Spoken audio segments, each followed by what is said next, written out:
দৃষ্টান্ত। আমার বিষয় এটা নয়, আমার বিষয়টা হচ্ছে যে আমাদের সওয়াবের খুবই প্রয়োজন, আমাদের কামিয়াবির খুবই প্রয়োজন। আমরা দুটি হক আমাদের কাঁধে রয়েছে, একটি হচ্ছে আল্লাহ পাকের হক, বলেন একটি হচ্ছে আল্লাহ পাকের হক, একটি হচ্ছে বান্দার হক। বান্দার হকের সাথে আল্লাহর সৃষ্টির হক আছে। আল খালকু ইয়ালুল্লাহ, সমগ্র সৃষ্টি হচ্ছে আল্লাহর পরিবার। এদের প্রতি আপনি কি আচরণ করবেন, কি আদব রক্ষা করবেন, আদব ক্ষেত্র বিশেষে তার ধরন পরিবর্তন করে। আমরা মনে করি যে আদব অর্থ হচ্ছে হাত কসলানো, আমাদের একটা ধারণা হচ্ছে যে আদব অর্থ হচ্ছে হাত কসলানো। হাত কসলানো জায়েজ নয়। আদব হচ্ছে প্রত্যেকটি ভালো জিনিসকে তার হক আদায় করার নাম হচ্ছে আদব। আমার বাবা বলতেন না যে বড়কে সম্মান করিও আর ছোটকে দয়া করিও। বড়কে সম্মান করাটা, রেসপেক্ট করাটা হচ্ছে আদব, আর ছোটকে মায়া মহব্বত দান করাটা হচ্ছে আদব। এবং হাত্তাকে এই আদব আল্লাহর জন্য আছে, নবীর জন্য আছে, সাহাবা তাবিন, তবে তাবিন, আইম্মায়ে মুস্তাহিদিন, সালফে সালেহিন, আল্লাহর নেক বান্দাদের জন্য আদব আছে, মুরব্বীদের জন্য আছে, উস্তাদদের জন্য আছে, আপনার বন্ধুর জন্য আদব আছে, হাত্তাকে আপনার পরিবারের জন্য, বাচ্চা সন্তানাদির জন্য আদব রয়েছে, পশু পাখির জন্য আদব রয়েছে। আমি গত সপ্তাহ দিন আগে শুনলাম যে আমার বাবা নাকি গাজীর পাড়ার পাশ দিয়ে গাড়ি দিয়ে যাচ্ছিলেন অনেক বছর আগে। এক বাঁশের সাঁকুর মধ্যে দুই তিনটা বাঁশ একত্রিত জয়েন করা, বাঁশের সাঁকু আছে না পারাপারের জন্য, এখানে একটা শিয়াল তার পাটা আটকে গেছে। আমাদের ইলিম হচ্ছে, আমাদের জেহালত হচ্ছে যে তখন আর 4-5 জন মিলে গিয়ে তাকে বাড়িয়া মারা। কিন্তু ইসলাম এবং মুসলমানের বৈশিষ্ট্য হচ্ছে, আল্লাহর দেওয়া বিধান হচ্ছে, ওই ফুলতলি সাহেবী যদি সেই শিয়ালকে কোনো জায়গায় পাইতেন তাইলে বলতেন মারো, তাকে মারো, কারণ সে মুজি, সে চুর, সে রাত্রিবেলা আসবে আপনার ক্ষতি সাধন করবে। কিছু সংখ্যক প্রাণীকে মারা জায়েজ আছে, মারো। কিন্তু আল্লাহর ওলি সাহেব সুবিল্লাহ সেদিন বলেছিলেন গাড়ি থামাও, একটি জন্তু জানোয়ার বিপদগ্রস্ত হয়েছে, তাকে সাহায্যের জন্য সকলে এগিয়ে যাও। এবং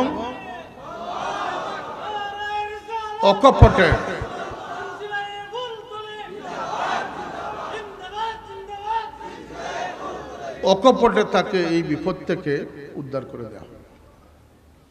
আমি একদিন দেখলাম আমাদের বাড়িতে একটা কুকুর প্লাস্টিকের বয়ামের ভিতরে কিভাবে মাথা লুকিয়ে ফেলেছে, আর এই মাথাটা আর বের করতে পারতেছে না। অনেক চেষ্টা প্রচেষ্টার পরেও তার কাছেও মানুষ যেতে দেয় না, সে দৌড় দেয় বা পলায়ন করে ইত্যাদি ইত্যাদি, ধরা দেয় না। সে নিয়ে 2-3 দিন এই দৃশ্য সকলেই দেখলেন, কিন্তু তাকে কোনোভাবে সাহায্য করা গেল না। উপরন্ত সে দিন দিন না খেয়ে সে অনেক দুর্বল হয়ে গেছে, সে দুর্বল হয়ে গেছে। এমনকি আমি দেখলাম গভীরভাবে যে শ্বাস প্রশ্বাস নিতেও তার অসুবিধা হচ্ছে, তার গর্দনটা ফুলে গেছে আর তার শ্বাস প্রশ্বাস হচ্ছে না। এক পর্যায়ে আমার ঘরে তখন কাজ ছিল, অনেক মিস্ত্রি ছিল, কাঠ মিস্ত্রি, ওয়েল্ডিং মিস্ত্রি, রাজমিস্ত্রি, অনেক লোক ছিল, 25 জনের কম হবে না। আমি বললাম যে আল্লাহর ওয়াস্তে এই জন্তুটাকে সাহায্যের জন্য তোমরা এগিয়ে আসো। আমি দেখলাম যে কাজ হয় নাই। আমি বললাম যে একে এই বিপদ থেকে মুক্ত করবে, তখনকার সময় বললাম যে আমি 500 টাকা পুরস্কার দিই। 500 টাকা পুরস্কারের জন্য নয়, মানুষ মাত্রই তো, মানুষের যখন বিবেক কাজ করে তখন এর মধ্যে একটা ছেলে কয়েকজনই দৌড়ঝাঁপ শুরু করে দিল, কিন্তু তাকে কোনোভাবেই আটকানো যায় না, ধরা যায় না, বাঁশ ফেলা হলো না, তাকে ধরা যায় না। এক পর্যায়ে ঠান্ডা, কনকনে ঠান্ডার মধ্যে রাত্রিবেলায় এসার সময় গিয়ে ওই কুকুরটাকে পানিতে পড়ে গেল, বড় পুষ্করিণীতে। তখন তো আরো বিপদ এসেছে, কারণ এই বয়ামের ভিতরে যেটুকু পানি ঢুকবে তার অক্সিজেন, শ্বাস প্রশ্বাস টোটালি বন্ধ হয়ে যাবে। আমি তো মহাচিন্তিত, বড় বড় টর্চ লাইট এনে আমরা তাকে উদ্ধার করার চেষ্টা করতেছি। এর মধ্যে একটি ছেলে সে জাপ দিয়ে পানিতে পড়ে গেল এবং সে গিয়ে সাঁতার কেটে সেই কুকুরকে ধরে এনে কুলে করে এনে সে উপরে উঠিয়ে দিল। আর তখন এই কুকুরকে সবাই মিলে ধরে জোরপূর্বকভাবে তারই মাথার থেকে এটা সরালাম এবং সেই সরানোর পরে কুকুরটার যে আহাজারি বা তার যে মনের থেকে যে দোয়াটা দেখলাম, যেন সেই দোয়াটা প্রত্যক্ষ করলাম যে সেই দোয়াটা, এবং সে দৌড়ালো না, সে বুঝলো যে এরা আমাকে সাহায্য করতেছে। তার জন্য খাবার রাখলাম, সে খেতেও প্রস্তুত না, তার জন্য আগুন জ্বালিয়ে তাকে তার শরীরে গরম দিলাম, তাপ দিলাম। দীর্ঘ সময় তাকে তাপ দেওয়ার পরে সে খাবার উপযুক্ত হয়ে সমস্ত খাবার এক প্লেট খাবার খেলো এবং তার জন্য আরো পানি খাওয়ার ব্যবস্থা রাখলাম আর তাকে 500 টাকা পুরস্কার দিলাম। সকালবেলাও দেখি সে বসে আছে, তাকে আবার খাওয়াই দাওয়াই তারপরে তাকে বিদায় দিলাম কুকুরকে। এটা এই জন্য যে যদি আপনি সৃষ্টির প্রতি দয়াবান হন তাহলে আল্লাহ পাকের দয়া আপনার জন্য অপরিহার্য হবে। হযরত বাজিদ বুস্তামি রহমতুল্লাহ আলাইহি আজ থেকে প্রায় 1200 বছর আগে, যিনি আবুল হাসান খরকানি রহমতুল্লাহ আলাইহির মুর্শিদ ছিলেন, আবুল হাসান খরকানি রহমতুল্লাহ আলাইহির মুর্শিদ ছিলেন। তার জীবনের বহু ঘটনা আছে। তিনি 16 বছর মার আদর থেকে তিনি বঞ্চিত হয়ে আল্লাহর ওলি কামালতি লাভ করেছিলেন, ইলম হাসিল করেছিলেন। তার জীবনের ঘটনা হচ্ছে তিনি ইন্তেকালের পরে তার এক দুস্থ বলেছিলেন যে আপনার সাথে আল্লাহ কি ব্যবহার করেছেন, যে আল্লাহ আমাকে বললেন বাজিদ তুমি কি নিয়ে আমার কাছে এসেছো, আমার জন্য তুমি কি নিয়ে এসেছো। আমরা তো মনে করি যে আমরা আল্লাহর জন্য অনেক কিছু করে ফেলেছি। আল্লাহর জন্য কিছু করার সাধ্য আল্লাহওয়ালাদের নেই। আল্লাহওয়ালারা সবসময় এই চিন্তায় বিমগ্ন থাকেন যে আল্লাহ আপনার জন্য আপনার উপযুক্ত কিছুই করতে পারলাম না। লা উসনি সানান আলাইক কামা আসনাইতু আলা নাফসিক। আল্লাহ আপনার জন্য আমি কিছুই করতে পারি নাই যেটুকু আপনার হক ছিল। সুবহানাকা মা শাকারনাকা হাক্কা শুকরিকা ইয়া আল্লাহ, সুবহানাকা মা যাকারনাকা হাক্কা যিকরিকা ইয়া আল্লাহ, সুবহানাকা মা আবাদনাকা হাক্কা ইবাদাতিকা ইয়া আল্লাহ। সুবহানাল্লাহ, কত সুন্দর দোয়া যে আল্লাহ তোমার জন্য যে জিকির করা উচিত ছিল সেই জিকিরের আমরা অক্ষম, আমার সেই শক্তি নেই। তোমার শুকরগুজারির যেটুকু শুকরগুজার হওয়া দরকার ছিল সেই সাধ্য আমাদের নেই। এটি হচ্ছে মসনুন দোয়া। কিন্তু আল্লাহ পাকের কাছে নিজেকে যদি আপনি আল্লাহর সৃষ্টির প্রতি দয়া রাখেন তাহলে আল্লাহ আপনাকে দয়া করবেন। আর রাহিমুনা ইয়ারহামুহুমুল্লাহ, যে দয়া করে সে আল্লাহর দয়া পায়। সুতরাং জীবজন্তু, আল্লাহর হাবিব সাল্লাল্লাহু আলাইহি সাল্লামের জীবনে জীবজন্তু নালিশ শুনেছেন, জীবজন্তুকে তিনি মুক্ত করে দিয়েছেন। রাসূলুল্লাহ সাল্লাল্লাহু আলাইহি সাল্লাম ঘর থেকে বের হয়েছেন, হঠাৎ শুনলেন যে আসসালামু আলাইকা ইয়া রাসূলুল্লাহ, সালামের শব্দ। আল্লাহ নবী চতুর্দিকে তাকান, কে সালাম দিচ্ছে, কাউকে দেখতে পান না। পরক্ষণে চেয়ে দেখেন যে একটি চৌকির পায়ার সাথে একটি হরিণী বাঁধা, সেই হরিণী আল্লাহ নবীকে সালাম দিচ্ছে। হরিণী সালাম দেয় কিভাবে? যুক্তির ভিতরে তো আসে না। হরিণী নয়, হরিণীর তো প্রাণ আছে। জড়জগৎ যারা আছে, যাদের প্রাণ নাই, নিষ্প্রাণ, সেই পাথরও আল্লাহ নবীকে সালাম দিয়েছে, সেই লতাপাতা গাছ আল্লাহ নবীকে সালাম দিয়েছে। আবু জেহেলের ছেলে ইকরিমা বলল, হে মুহাম্মদ সাল্লাল্লাহু আলাইহি সাল্লাম, যদি তুমি সত্য নবী হয়ে থাকো তাহলে সাগরের ওই পারে যে বড় বৃহৎ পাথর দেখা যাচ্ছে সেটি তোমার কাছে নিয়ে আসো। আল্লাহ নবী বলে, হ্যাঁ পাথর তুমি আমার জন্য চলে আসো, পানির উপর দিয়ে পাথর চলে আসো। এর চেয়েও বড় মুজিজা আল্লাহর হাবিব সাল্লাল্লাহু আলাইহি সাল্লামকে আল্লাহ পাক দান করেছে। কারণ আল্লাহর সৃষ্টি কুল কায়নাত আল্লাহর হাবিবকে চিনে মানে। তো হরিণীকে আল্লাহ নবী জিজ্ঞেস করলেন যে, হরিণী বলল, ইয়া রাসূলুল্লাহ, আপনার জনৈক সাথী আমাকে শিকার করে এনেছেন, ইয়া রাসূলুল্লাহ, আমি আমার তকদিরের ফয়সালার উপরে সন্তুষ্ট রয়েছি। সুবহানাল্লাহ। অর্থাৎ আমি শিকারের শিকার বন্দী হয়ে গেছি, আমাকে যদি জবে করা হয় তাও আমি রাজি আছি, আমাকে যদি পালা হয় তবু আমি রাজি আছি, আমাকে যদি বিক্রি করা হয় তবু আমি রাজি আছি, আমার ফয়সালা তকদিরের উপরে যা হবে আমি সেটার উপরে সন্তুষ্ট আছি। কিন্তু সমস্যা ইয়া রাসূলুল্লাহ, আমার দুইটা ছোট ছোট বাচ্চা রয়েছে জঙ্গলে, তারা দুধের জন্য খাবার জন্য তারা চেঁচামেচি করতেছে, কান্নাকাটি করতেছে, ইয়া রাসূলুল্লাহ আপনি আমাকে মুক্ত করে দেন, আমি ওর বাচ্চাদেরকে দুধ পান করে আবার চলে আসবো। হুজুর পাক সাল্লাল্লাহু আলাইহি ওয়াসাল্লাম বললেন যে তুমি যে গিয়ে আবার ফিরত আসবে, ইয়া রাসূলুল্লাহ যদি আমি আসি না তাহলে রোজে কিয়ামতের দিন যেন আমি কঠিন শাস্তির সম্মুখীন হই। আল্লাহ নবী তার বাঁধন খুলে দিলেন, সেই জঙ্গলি জন্তু হরিণ নির্বাক, যার কোনো বাকশক্তি নেই, সে চলে গেল জঙ্গলের দিকে, সে জঙ্গলে আড়াল হয়ে গেল। আল্লাহ নবী সেই চৌকিতে বসা রয়েছেন। দীর্ঘক্ষণ পরে দেখা গেল যে সেই জঙ্গল থেকে সেই হরিণী আবার পূর্ববৎ ফিরে আসতেছে।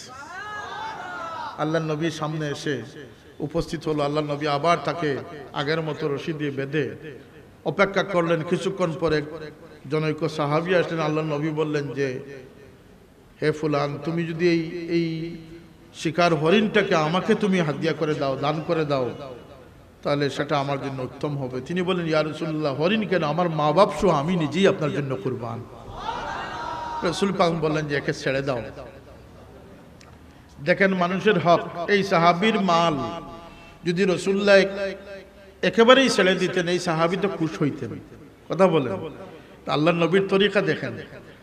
হযরত আলী রাদিয়াল্লাহু আনহুর সাথে যখন হযরত ফাতেমা রাদিয়াল্লাহু আনহার বিবাহের সম্বন্ধের পায়তারা চলছিল, আল্লাহর নবী যখন এটা নিয়ে সিদ্ধান্তহীনতায় ছিলেন, তখন আল্লাহর পক্ষ থেকে জিবরিল আমিন এসে উপস্থিত। ইয়া রাসূলুল্লাহ আল্লাহ পছন্দ করেছেন আলীর সাথে ফাতেমার বিবাহ, কিন্তু রাসূল পাক সাল্লাল্লাহু আলাইহি ওয়াসাল্লাম এই সময় ঘোষণা করেন নাই। তিনি উঠে গড়ে তশরিফ নিয়েছেন। ফাতেমা তোমার সাথে আলীর সম্বন্ধ তুমি কেমন মনে করো?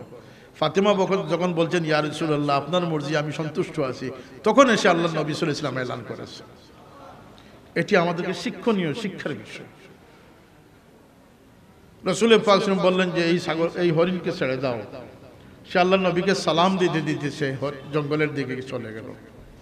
হাদিস শরীফের ঘটনা। এই জীব জন্তুগুলো আল্লাহর রাসূলকে চিনে কিভাবে? আল্লাহর সৃষ্টি সবকিছু আল্লাহর সাথে সম্পর্কিত, আর আল্লাহ যাদেরকে মর্তবা দান করেন সকলে তাকে মানতে বাধ্য। এই হচ্ছে জবাব। শাহজালাল সাহেব যে সুরমা নদীর উপরে জায়নামাজ বিছিয়েছিলেন, যদি জায়নামাজ নাও বিছাতেন, সুরমা নদীর এই বোধোদয় ছিল যে আমার উপরে শাহজালাল ইয়ামানি উঠেছেন, আমার উপরে জেনে তেন মানুষ উঠেন নাই।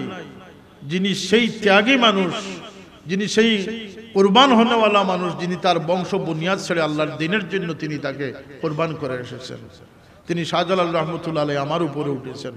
যদি জায়নামাজ নাও থাকতো তাহলে খালি পায়েও শাহজালাল রাহমাতুল্লাহ পার হওয়ার ক্ষমতা আল্লাহ পাক তাকে দান করেছেন। ওমর রাদিয়াল্লাহু আনহু চিঠি লিখলেন নীল নদীর কাছে। নীল নদী সেই চিঠির হুকুম মেনেছিল না মেনেছিল না? মেনেছিল। কেন মেনেছিল? যে এটা ওমর লিখেছেন। তিনি কে? তিনি আল্লাহর নবীর সাথী। আল্লাহর নবী বলতেছেন যে আল্লাহ আমাকে 4 জন উজির দান করেছেন, 2 জন হচ্ছেন আসমানে, 2 জন হচ্ছেন জমিনে। আসমানে হচ্ছেন জিবরাইল মিকাইল, আর জমিনে হচ্ছেন আবু বকর ওমর।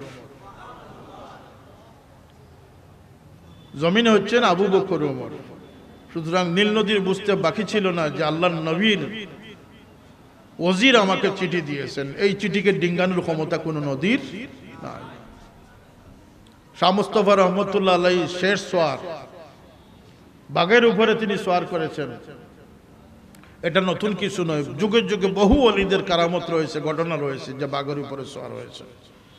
বাঘ কেন, বাঘের উপরে যদি আরো কিছু থাকে সেও মানতে বাধ্য তিনি আল্লাহর ওলি, তিনি আল্লাহর ওলি, তিনি আল্লাহর মুকররব।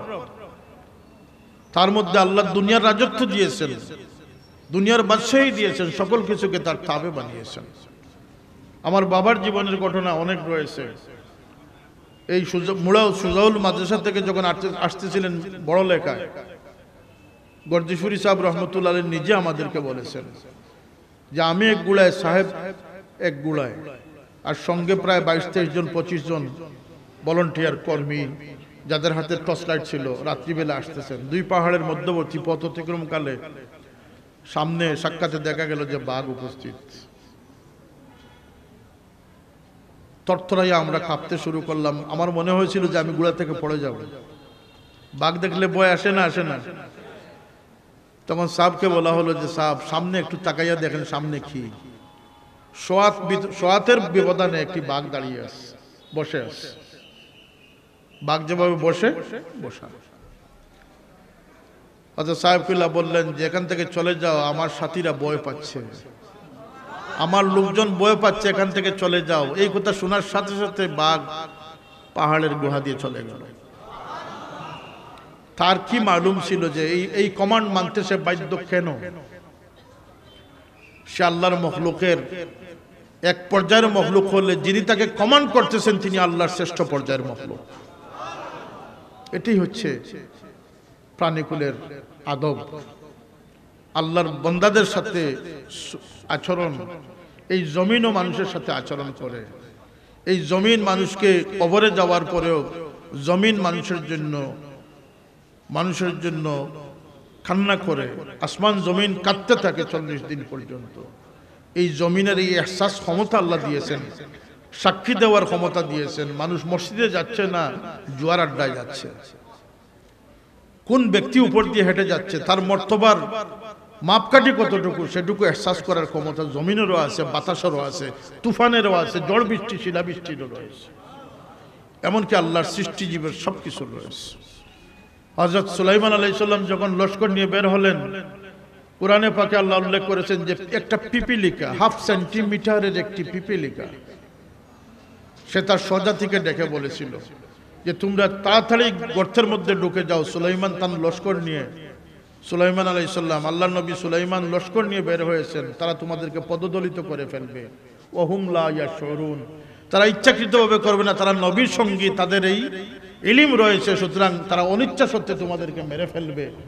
এই জন্য তোমরা গর্তে প্রবেশ করে যাও।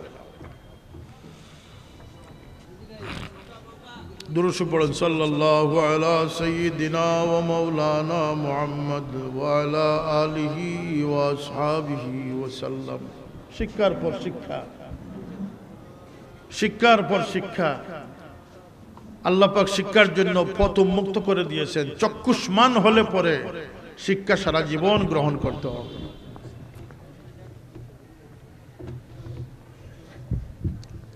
এই যে 1/2 সেন্টিমিটারের পিপিলিকা,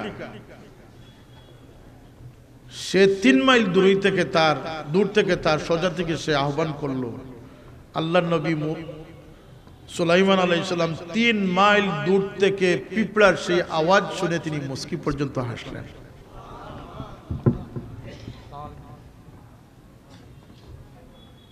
একটি পিঁপড়ার আওয়াজ, কোন শব্দ ছাড়া, নিঃশব্দ আওয়াজ, নিঃশব্দ বক্তব্য, আল্লাহর নবী সুলাইমান 3 মাইল দূর থেকে শোনার ক্ষমতা আল্লাহ পাক নবীকে দিয়েছেন। নবীর কান কি আমাদের মতো? আমাদের নবী আকা ও মাওলা মুহাম্মদুর রাসূলুল্লাহ সাল্লাল্লাহু আলাইহি ওয়াসাল্লাম জমিনে থেকে আসমানের শব্দ শুনতেছেন। আমাদের নবী সাল্লাল্লাহু আলাইহি ওয়াসাল্লাম জমিনে থেকে আল্লাহর আরশ কোথায়? 7 আসমান। প্রতিটি আসমানের ব্যবধানে কোনো কোনো রিওয়ায়াত মতো 500 মাইলের পথ, কোনো কোনো রিওয়ায়াতে 500 বছরের পথ। এই সব কিছুর পরে সিদরাতুল মুনতাহা, মালাইল আলা, আল্লাহর আরশ, আল্লাহর আরশে মুআয ইবনে জবলের রূহের খুশিতে কাঁপতেছে। আল্লাহর নবী জমিনে বসে সেই সুসংবাদ দিচ্ছে। আল্লাহর নবী নামাজের ইমামতিতে জায়নামাজে দাঁড়ানো অবস্থায় কিছু দূর হেঁটে গেলেন, কিছু দূর আবার পিছনে চলে আসলেন। নামাজ আনতে সাহাবায়ে কেরাম জিজ্ঞেস করলেন, ইয়া রাসূলুল্লাহ, নামাজে তো কোনোদিন এভাবে দেখি নাই, আপনি চলতে আবার ফিরে আসতে। আল্লাহর নবী জবাব দিলেন, হ্যাঁ, নামাজের মধ্যে আল্লাহ পাক আমাকে জান্নাতের সেই বাগানের ফলগুলো আমার সম্মুখে এনে রেখে দিয়েছিল। হে সাহাবীরা, আমার মন চাইছিল যে তোমাদের জন্য আমি একগুচ্ছা ফল নিয়ে আসি, আর যদি নিয়ে আসতাম কিয়ামত পর্যন্ত আমার উম্মতরা খেয়ে শেষ করতে পারত। আল্লাহর নবী নামাজের মধ্যে জান্নাত দেখতে পারেন, বলেন না সুবহানাল্লাহ। পিপিলিকার সেই এহসাস ছিল যে তিনি আল্লাহর নবী, তার এই ইলম ছিল যে নবীরা কখনো জুলুম করেন না, নবীর সাথীরাও জুলুম করেন না। এই পিপিলিকা নবীকে চিনেছিল না চিনে নাই? কথা বলেন। আমার নবীর সম্মুখ দিয়ে একজন বেপরোয়া মস্তান, একজন গুন্ডা মানুষ, সে উটের উপরে সওয়ার হয়ে একটি মৃত পানি নিয়ে যাচ্ছে। আরবিতে বলে দব, আর উর্দুতে বলে গুহ। সম্ভবত আমাদের দেশের গুইসাপ জাতীয় 4 পায়ের জন্তু, চার পা বিশিষ্ট গুইসাপ জাতীয় জন্তু হবে। তখনকার যুগে আরবে এটা অত্যন্ত প্রসিদ্ধ শিকার ছিল, খাদ্য ছিল। এটি অনেক দূর থেকে সে শিকার করে এনেছে, এটি মরে গেছে। এটাকে রশি বেঁধে বোয়াল মাছের মতো হাতে লটকিয়ে সে উটের উপরে সওয়ার হয়ে যাচ্ছে। মানুষের জমায়েত দেখে জিজ্ঞেস করলো যে এখানে জমায়েত কেন? এখানে নবী বসে আছে। সে খুবই তাচ্ছিল্যের সাথে ফিরে আসলো, এসে উটের উপরে থেকেই আল্লাহ নবীর সামনে এই মৃত জন্তুটি ছেড়ে দিল, দিয়ে এক চ্যালেঞ্জ করলো যে হে মোহাম্মদ সাল্লাল্লাহু আলাইহি সাল্লাম, যদি আপনি এই মৃত প্রাণী যদি আপনার সম্পর্কে কোনো সাক্ষী দেয় হয় তো আমি মেনে নিতে পারি। সে ভাবলো যে নবীকে কুণ্ঠাসা করার এখনই মুখ্যম সময়, কারণ এটির জবাব নবী কখনো দিতে পারবেন, এই চ্যালেঞ্জের মোকাবিলা নবী কখনো পারবেন না। সুতরাং আজকে প্রমাণ করব যে তিনি সত্য নবী নয়। নাউজুবিল্লাহ। আকা মাওলা মুহাম্মদুর রাসূলুল্লাহ সাল্লাল্লাহু আলাইহি ওয়াসাল্লাম যখন দৃষ্টি নিক্ষেপ করলেন, নিগাহ নজর ডাললেন, তার নিগাহে করম যখন ডাললেন আর বললেন ইয়া দাব, হে গু, এমনি সেই মৃত প্রাণী তার চোখ খুলে ফেলল। আর শেষ শব্দে আরবিতে উচ্চারণ করলো লাব্বাইক ওয়া সাদাইক ইয়া মান যাইন, ইয়া মান যাইনা ওফাই ইয়াউমাল কিয়ামা, হে কিয়ামত দিবসকে সৌন্দর্য বর্ধনকারী, আপনার জন্য আমি উপস্থিত, আপনার জন্য উপস্থিত হয়ে আমি সৌভাগ্যবান হয়েছি। আল্লাহ নবী তাকে প্রশ্ন করলেন মান তা'বুদ, তুমি কার ইবাদত করো? হে মৃত দব, হে প্রাণী, তোমার মওলাকে, তোমার মালিককে, তোমার রবকে তুমি কার ইবাদত করো? সে বলল যে অফিস সামায় আরশুহু ওফিল আরদে সুলতানুহু ওফিল বাহরে সাবিলুহু ওফিল জান্নাতে রহমতুহু ওফিন নারে ইকাবুহু। আমি ওই সত্তার ইবাদত করি যিনি, যার আরশ হচ্ছে আসমানে, যার সালতানাত সাম্রাজ্য হচ্ছে জমিনে, যার রাস্তা হচ্ছে সাগরে, আর যার রহমত হচ্ছে বেহেশতে, আর যার আযাব হচ্ছে দুজখে। আমি সেই সত্তার ইবাদত করি। এরপরে আল্লাহ নবী বললেন যে মান আনা, আমি কে? তাওহীদ হয়ে গেছে, রিসালতের পালা, আমি কে? মান আনা। সেই মৃত প্রাণী বলল আনতা রাসূল রাব্বিল আলামিন ওয়া খাতামুন নবিয়্যিন, আপনি রব্বে কায়নাত আল্লাহ রব্বুল ইজ্জতের পক্ষ থেকে রসুল হয়ে এসেছেন। আর কাদিয়ানীরা নবুয়তের দাবি করতে পারে, এই জন্য শেষ নবীর জন্য সাক্ষী দিল যে ও খাতামুন নবিয়্যিন, আপনার মাধ্যমে নবুয়তের সিলসিলা খতম হয়ে গেছে। একটি মৃত প্রাণী জীবিত হয়ে সাক্ষী দিতে পারে?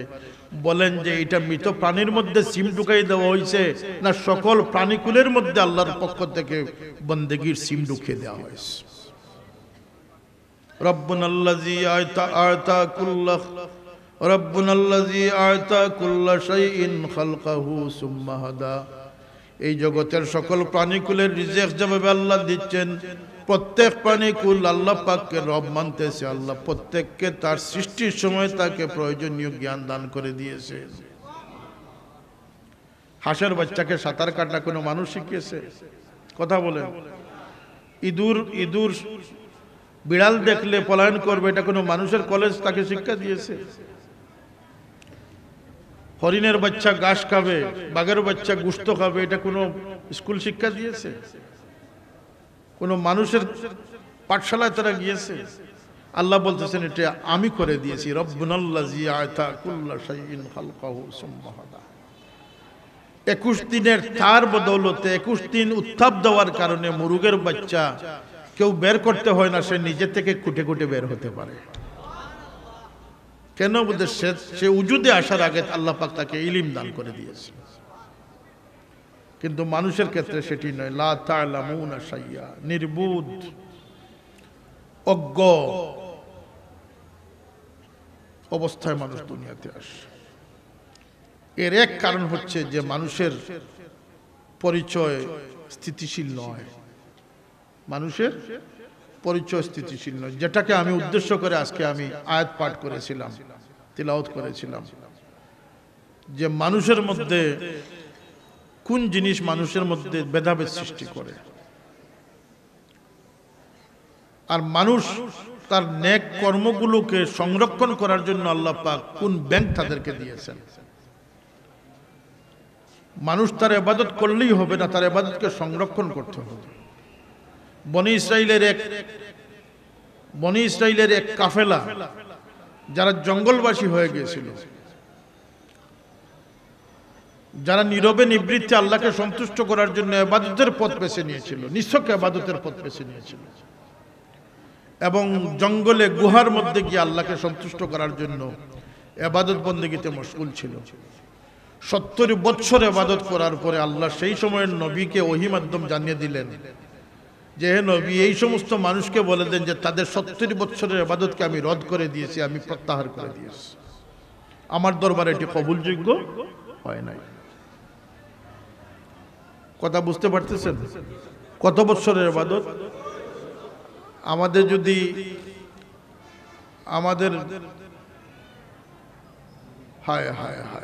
আমাদের তো সামান্য অতৃপ্তি হলে আমরা মনে করি যে আল্লাহর সাথে যুদ্ধ আমরা বাজাই দিতে পারি।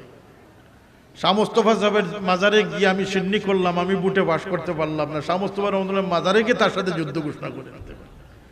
আমরা এই ধরনের নাসবর এবং এই ধরনের আমাদের ইলমের জ্ঞানের অভাব আমাদের মধ্যে আছে না? আছে না?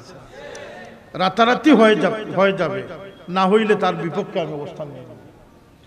কিন্তু আল্লাহর সেই বান্দারা, অবশ্য তাদের হায়াত ছিল দীর্ঘ হায়াত, তারা 500-700 বছরের হায়াতের অধিকারী ছিল। এর মধ্যে 70 বছর আল্লাহর জন্য রিয়াজত মেহনত করেছিল তারা। কিন্তু নবীর মাধ্যমে আসমানি প্রত্যাদেশ যখন আসলো যে তাদের 70 বছরের ইবাদত কোনো কারণে গ্রহণযোগ্য হয় নাই, কবুল হয় নাই, এই সংবাদটুকু যখন নবী জানালেন তাদেরকে, তারা উল্লাস করা শুরু করলো, খুশিতে তারা উল্লাস করা শুরু করলো। নবী বললেন, ও বেকুফরা, তোমরা সংবাদটুকু আগে গ্রহণ করো, তোমাদের ইবাদত তো কবুল হয় নাই, তোমরা আনন্দ করতেছো কেন? তারা জবাব দিল যে হে নবী, ইবাদত কবুল না না কবুল সেটা তিনি জানেন, আমাদের দায়িত্ব হচ্ছে আমরা ইবাদত করেই যাব। সুবহানাল্লাহ। আমাদের দায়িত্ব হচ্ছে আমরা ইবাদত করব, কবুল করবেন না না করবেন সেটা হচ্ছে তার দায়িত্ব। তার রাজত্বে আমরা হাত বসাতে চাই না, তার রাজত্বে আমরা ইন্টারফেয়ার করতে চাই না। তোমরা আনন্দ করতেছো কেন? তোমরা তো মাটিতে পড়ে কান্নাকাটি করার দরকার ছিল। আনন্দ এই জন্য করতেছি যে আজকে 70 বছর যাবত রিয়াজত মেহনতে লিপ্ত রয়েছি, 70 বছর যাবত আল্লাহ পাকের পক্ষ থেকে কোনো সাড়া শব্দ পাই নাই। আজকে যখন আল্লাহ পাকের দফতরে আমাদের লিস্ট পৌঁছে গেছে, আল্লাহ আমাদেরকে ইয়াদ করেছেন, স্মরণ করেছেন, এটুকু আমাদের ভাগ্যের জন্য যথেষ্ট। আমরা সেই জন্য আনন্দ উল্লাস করতেছি। হযরত মালিক বিন দিনার রাহমাতুল্লাহ রাদিয়াল্লাহু আনহু তিনি উল্লেখ করেছেন যে আমার এক হজের সফরে এক নওজোয়ানের সাথে আমার সাক্ষাৎ হলো।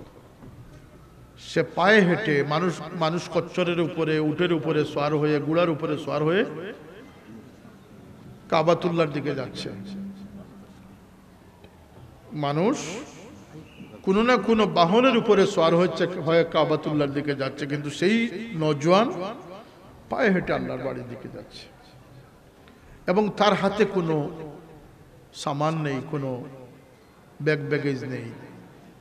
আমি কৌতূহলবশত সালাম দিলাম, সে সালামের জবাব দিল। কিন্তু আমি সংক্ষিপ্ত করিলি বলি, আচ্ছা, কৌতূহলবশত আমি তাকে সালাম দিয়ে জিজ্ঞেস করলাম যে বাবা তুমি কোথা থেকে আসতেছ? সে বলল আমি তিনির কাছ থেকে আসতেছি, আমি তার কাছ থেকে আসতেছি। তুমি কোথায় যাইবা? বলতে আমি তার কাছেই যাব। তোমার এই সফরের তোমার সামগ্রী কোথায়, তোমার ব্যাগ ব্যাগেজ কোথায়? বলতে সবকিছু উনার হাতে আছে। তুমি খাদ্য পানীয় এগুলা ছাড়া তুমি কিভাবে হাঁটতেছো? বলতে আমি 5টি হরফকে আমার সম্বল বানিয়ে নিয়েছি। কোন 5টি হরফ? কাফ, হা, ইয়া, আইন, সাদ। আমরা হিজবুল বাহারে যারা পড়েন আপনাদের জানা আছে যে কাফ, হা, ইয়া, আইন, সাদ কাফায়াতুনা, হা, মিম, আইন, সিন, কাফ হিমায়াতুনা, কাফায়াতুনা। এই নওজোয়ান বলতেছে মালিক বিন দিনার, যিনি শাইখুত তরিকা, এত বড় আল্লাহর ওলি, তাকে বলতেছে যে আমি এই 5 হরফের উপরে, এই 5 হরফকে সম্বল করে আমি চলতেছি। লম্বা ঘটনা। কাফ দ্বারা তুমি কি উদ্দেশ্য নিছো? বলতে তিনি কাফি, আল্লাহ কাফি, আমার যা যা প্রয়োজন সেটা পূরণের জন্য তিনিই যথেষ্ট। ওয়াকাফা বিল্লাহি ওয়ালিয়াম ওয়াকাফা বিল্লাহি নাসির। অভিভাবকত্বের ক্ষেত্রেও তিনিই যথেষ্ট, সাহায্যের ক্ষেত্রে তিনি আল্লাহই যথেষ্ট। সুতরাং কাফ আমার সাথে রয়েছে। সুবহানাল্লাহ। হাদি কি মুরাদ? বলতে হাদি হচ্ছে হাদি, রাহবর, পথ দেখানে ওয়ালা। আমার কাছে কোনো কম্পাসেরও প্রয়োজন নাই, তিনি আমার সঠিক পথ প্রদর্শন করতেছে। এইভাবে ইয়াদি, সোয়াদ দিকি বলতে তিনি সাদিক, তিনি তার অঙ্গীকার পূরণে সত্যবাদী। এইভাবে তিনি 5টি অর্থ জানালেন। তিনি বলেন যে এই নওজোয়ান আমার চোখের আড়াল হয়ে গেল, আমি কিছু পরে তাকে হারিয়ে ফেললাম না। এমত অবস্থায় মিকাতে চলে আসলাম এবং এহরাম পরিধান করার সময় আসলাম। তো সকল হাজিরা এহরাম পরিহিত অবস্থায় লাব্বাইক তালবিয়া পাঠ শুরু করলো। লাব্বাইক আল্লাহুম্মা লাব্বাইক, লাব্বাইক লা শারীকা লাক লাব্বাইক, গগন বিদারী আওয়াজ। আমি দেখি এই নওজোয়ান, এই ছেলেটি নিশ্চুপ বসে আছে, যেমন তার দাঁতের মধ্যে কপট লাগিয়ে গেছে। সে একটি শ্বাস প্রশ্বাসও ফেলতেছে না, সে নিশ্চুপ ভাবে বসে রয়েছে। আমি তাকে সাজেস্ট করলাম, পরামর্শ দিলাম যে নওজোয়ান, তুমি তো লাব্বাইক তলবিয়া তো পাঠ করো। সে আমাকে কান্না কণ্ঠে বলল যে আমি এই জন্য লাব্বাইক বলতেছি না যে যদি না আমার লাব্বাইকের পরে এখান থেকে আওয়াজ আসে যে লা লাব্বাইক, হে গোলাম তোর উপস্থিতি আমি কবুল করি নাই। আমি এই বয়ে লাব্বাইক বলতেছি না যে যদি আল্লাহর পক্ষ থেকে জবাব আসে যে লা লাব্বাইক ওয়ালা সাদাইক, হে গোলাম তোমার এই উপস্থিতি তোমার আমার কাছে গ্রহণযোগ্য নয়, কবুলযোগ্য নয়। বুঝেছেন নি কথাটা? এই বই আমি লাব্বাইক বলতেছি না। ইমাম জয়নুল আবদিন রাদিয়াল্লাহু আনহু জীবনে এমন ঘটনা আছে যে তিনি ইহরাম পরিহিত অবস্থায় লাব্বাইকের মিছিলে যখন তিনি ছিলেন, তিনি বেহুশ হয়ে উট থেকে পড়ে গিয়েছিলেন। কারণ এরা ছিলেন সিদ্দিক, এদের কথা কাজ। আমাদের তো জবান অনেক কথা বলে, কিন্তু আমাদের অন্তর সেটা গ্রহণ না করলেও চলে। আমরা জবান নির্ভর মুসলমান, আমাদের অন্তর কথা না বললেও, স্বীকার না করলেও আমাদের দিন চলে। এই বালক আমার থেকে আড়াল হয়ে গেল, এই নওজোয়ান যুবক। আমি তাকে অনেক খোঁজাখুঁজি করলাম কিন্তু তাকে পেলাম না। হঠাৎ করে মিনা প্রান্তরে যখন মানুষ কুরবানি করতেছিলেন তখন দেখি যে আমি এই যুবক একাকিত্ব বসে আছে আর বিড়বিড় করে সে কি পাঠ করতেছে। সকল মানুষের দুম্বা, বকরি, উট কুরবানি করতেছে, নহর করতেছে, সে একাকীভাবে বসে আছে। তার পাশে গিয়ে দেখলাম যে সে শের পড়তেছে, কবিতা আবৃত্তি করতেছে, যার অর্থ হলো এই যে আল্লাহ কোনো আশিকের হাদিয়া, কোনো আশিকের ত্যাগ কোনো মাসুক কবুল না করে পারে না। এই যে আপনার বান্দারা আজকে উট বকরি কুরবানি দিচ্ছেন, নিঃসন্দেহে আপনি তা কবুল করতেছেন। হে আল্লাহ, আমি তো আপনার জন্য কুরবান করার মতো কোনো সামান আমার কাছে নেই। যদি আপনি কবুল করেন তাহলে আমার প্রাণটি আপনার জন্য আমি কুরবান করে দিলাম। আর সেই যুবক এক চিৎকার দিল। মালিক বিন দিনার বলতেছেন যে আমি লাফ দিয়ে তার কাছে পৌঁছলাম এবং দেখলাম যে তার তার রূহ চলে গেছে, সে মৃত হয়ে গেছে। আমি বড় পরিশান হলাম যে কি দৃশ্য দেখলাম। লাব্বাইক বলার সময় বলল যে আমি লাব্বাইক বয়ে বলতেছি না, খালি পায়ে সে পায়ে হেঁটে সফর করলো, তার সামান নাই, সে বলল সবকিছু আল্লাহর জিম্মায়। তার খাবার পানির কোনো চিন্তা সে করলো না। আজকে দেখি এখানে ঈশের পড়লো আর সাথে সাথে সে ইন্তেকাল করলো। আমি সারাদিন বড় টেনশনে ছিলাম। রাত্রি ঘুমাইয়া দেখি যে সে আমার খাবের মধ্যে আমার সামনে উপস্থিত হয়েছে। হে যুবক, তোমার সাথে তোমার রব কি ব্যবহার করেছেন? সে বলল যে আমাকে বদরি শহীদ সাহাবীদের যে ব্যবহার আল্লাহ করেছেন সেই ব্যবহার দ্বারা আমাকে ধন্য করেছে। এটা কিভাবে সম্ভব? তারা তো হচ্ছেন আসহাবে বদরিন, এ মালুমা শিখতুম, এই খুশখবরি তারা লাভ করেছে। তারা কাফিরের বিরুদ্ধে 313 জন জয়ী হয়েছেন। এটা তাদের সৌভাগ্যের ব্যাপার। যারা শহীদ হয়েছেন তাদেরকে আল্লাহ শহীদদের মর্যাদা দান করেছেন। তারা হয়েছেন কাফিরদের তরবারি দ্বারা শহীদ, আমি আল্লাহর ইশকের তরবারি দ্বারা শহীদ হয়ে এসেছি।